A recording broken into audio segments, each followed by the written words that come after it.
Good morning दोस्त। आज हम ट्रिगोनोमेट्री के वैसे पार्ट के बारे में बात करेंगे जो एग्जाम में पूछता है और बिल्कुल आपको देखते हुए ही क्वेश्चन को जो है बना लेना चाहिए, लेकिन आपको पता होना चाहिए कि वो बनेगा कैसे, वो पता होना चाहिए। जैसे आपको एग्जाम में क्वेश्चन पूछता है कि a sin theta plus b cos theta, a sin theta plus b sin theta का मिनिमम वैल्यू तथा मैक्सिमम वैल्यू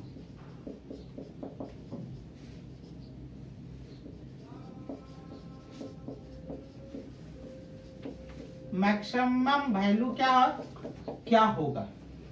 ये क्वेश्चन आपको इसी फॉर्म में पूछता है। कैसे पूछता है?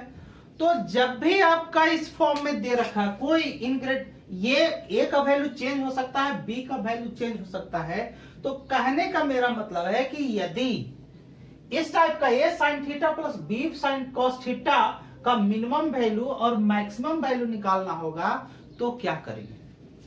तो मिनिमम वैल्यू और मैक्सिमम वैल्यू निकालने के लिए एक ट्रिक है। क्या है?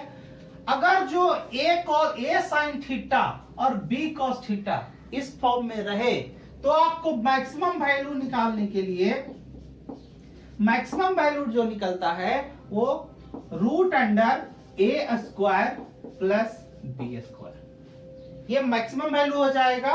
और एक हो जाएगा मिनिमम वैल्यू कितना हो जाएगा? माइनस में root under a square plus b square. कभी कभी ऐसा मत कर देना कि ये प्लस में है तो मिनिमम पूछेगा तो यहां माइनस में कर देंगे, ऐसा नहीं है, ये रूट के बाहर है माइनस, ठीक है। तो इसी आधार पे आपका क्वेश्चन बनता है। कैसे बनता है? जैसे आपका एग्जांपल के रूप में ले लीजिए। जैसे एक क्वेश्चन पूछा है एग्जाम में, क्वेश्चन है कि 3 sin theta plus 4 cos theta का मैक्सिमम मतलब महत्तम वैल्यू क्या होगा, है ना, मैक्सिमम मान क्या होगा।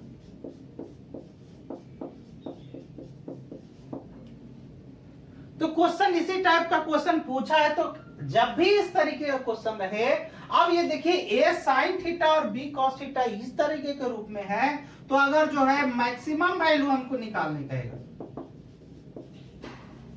मैक्सिमम वैल्यू, तो मैक्सिमम वैल्यू बराबर क्या हम जानते हैं? रूट अंडर a स्क्वायर और प्लस b स्क्वायर। a और b कहां से आ रहा था? a और b आ रहा था sin थीटा और cos थीटा के कोएफिशिएंट से, मतलब sin थीटा का जो गुणनफल है और cos थीटा का जो गुणनफल है उससे आ रहा था, है ना। अब यहां पे क्या कर मैक्सिमम वैल्यू, तो root under a square plus b square. यहां देखिए sin थीटा का कोएफिशिएंट क्या है? 3 है, तो यहां लिख देंगे 3 का स्क्वायर और प्लस cos थीटा का कोएफिशिएंट 4 है, तो यहां 4 का स्क्वायर, ठीक। तो इसका वैल्यू कितना हो जाएगा? रूट अंडर ये 3 का स्क्वायर 9 और 4 का स्क्वायर 16, 16 9 25, 25 का रूट और 25 का रूट कितना? 5। यही हमारा क्या हो जाएगा? Maximum value. अगर इसी में पूछ दिया जाए कि मिनिमम वैल्यू क्या होगा, तो आपका मिनिमम वैल्यू शॉर्ट फॉर्म में ऐसे ही लिखाता है मिनिमम वैल्यू। तो मिनिमम वैल्यू माइनस यहां लिखेंगे और root under a square plus b square. इसका वैल्यू तो हम ऑलरेडी निकाल चुके हैं, यानी कि अगर जो मैक्सिमम वैल्यू 5 होगा तो मिनिमम वैल्यू यहां से क्या आ जाएगा? सीधा -5 हो जाएगा। तो आजकल क्या है कि ये तो पहले पूछता था एग्जाम में, मैक्सिमम वैल्यू और मिनिमम वैल्यू का ये क्वेश्चन पूछता था, लेकिन क्या है कभी कभी बहुत सारा बार जो है यही क्वेश्चन हूबहू पूछ दिया है। लेकिन क्या है कि जो क्वेश्चन पेपर सेट करता है ना, वो कुछ एक्सपेरिमेंट करता है ना। तो कुछ एक्सपेरिमेंट करता है, चूंकि ज्यादा से ज्यादा बच्चों को क्या करना है, छांटना है, कम से कम बच्चों का सिलेक्शन लेना है ना, वैकेंसी भर ही लेगा ना। तो क्या क्वेश्चन कैसे एक्सपेरिमेंट किया है, तो जो एग्जाम में क्वेश्चन आया है वो क्वेश्चन हम बोर्ड पे लिखते हैं और उसको समझते हैं। अब देखो एग्जामिनर क्या किया है कि एक क्वेश्चन एग्जाम में पूछा है, कहा कि 8 sin theta plus 6 cos theta minus 5 का महत्तम मान क्या होगा। आपको घबराना नहीं है, क्वेश्चन वही है, पहले इसका निकाल लो और उसके बाद उसको घटा दो। तो क्या निकालना है आपका, मैक्सिमम वैल्यू। तो मैक्सिमम वैल्यू निकालने के लिए रूट अंडर ये कितना हो जाएगा 8 का स्क्वायर और प्लस कितना हो जाएगा 6 का स्क्वायर, और ये तो अलग है ना, यानी कि यहाँ क्या -5। ये रूट के अंदर मत रखिएगा, ये बाहर है, चूंकि ये इसका मैक्सिमम वैल्यू निकाल दीजिए और उसमें से अगर ये घटा दीजिए तो आपका आंसर आ जाएगा। ठीक है, तो ये हो जाएगा कितना, ये 8 64 और प्लस कितना 36 माइनस कितना 5, ये कितना हो जाएगा 100 का रूट और -5, यानी 10 -5, इसका वैल्यू कितना आ जाएगा 5 आएगा। ठीक है, तो यही हमारा आंसर हो जाएगा। एक और क्वेश्चन पूछा है जो मैं आपके सामने स्क्रीन पे रखता हूं। अगला क्वेश्चन क्या है, देखिए क्वेश्चन जो पूछा है, कह रहा है कि 5 sin theta plus 12 cos theta minus 13 का महत्तम मान क्या है। तो आप जब भी मैक्सिमम वैल्यू निकालोगे, है ना, मैक्सिमम वैल्यू निकालोगे तो क्या निकालोगे, मैक्सिमम वैल्यू इसी का तो निकालोगे ना, और ये तो अलग से है, तो इसका मैक्सिमम वैल्यू क्या हो जाएगा, कितना हो जाएगा 5 का स्क्वायर और प्लस कितना 12 का स्क्वायर, यही ना। साइन का कोएफिशिएंट और कॉस का कोएफिशिएंट दोनों का स्क्वायर का जोड़ करके रूट निकाल देंगे, तो ये कितना हो जाएगा, और यहां से ये साइन कितना है वैल्यू 13।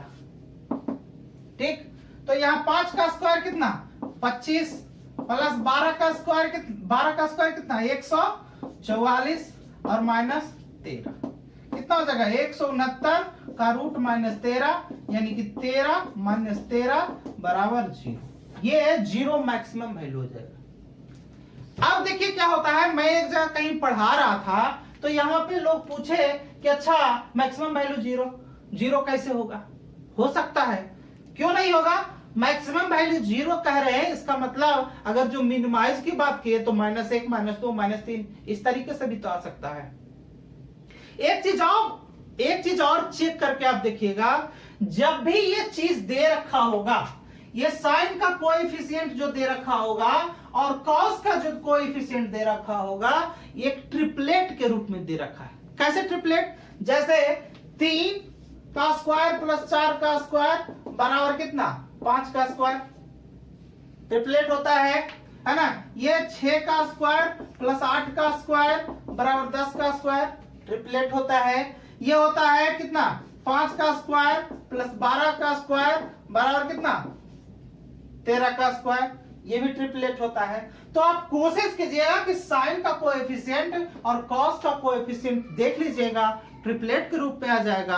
और ट्रिपलेट वाला अगर जो याद रहेगा, बहुत सारे लोगों को याद रहता है ना, ऐसा होता है कि क्वेश्चन बनाते बनाते याद हो जाता है, तो आप वहीं से आप कम से कम समय में क्वेश्चन को बना सकते हैं। ठीक है, और भी मैक्सिमम और मिनिमम वैल्यू से रिलेटेड और भी क्वेश्चन आएंगे, तब तक हमारे साथ बने रहिए। आज के लिए इतना ही, धन्यवाद।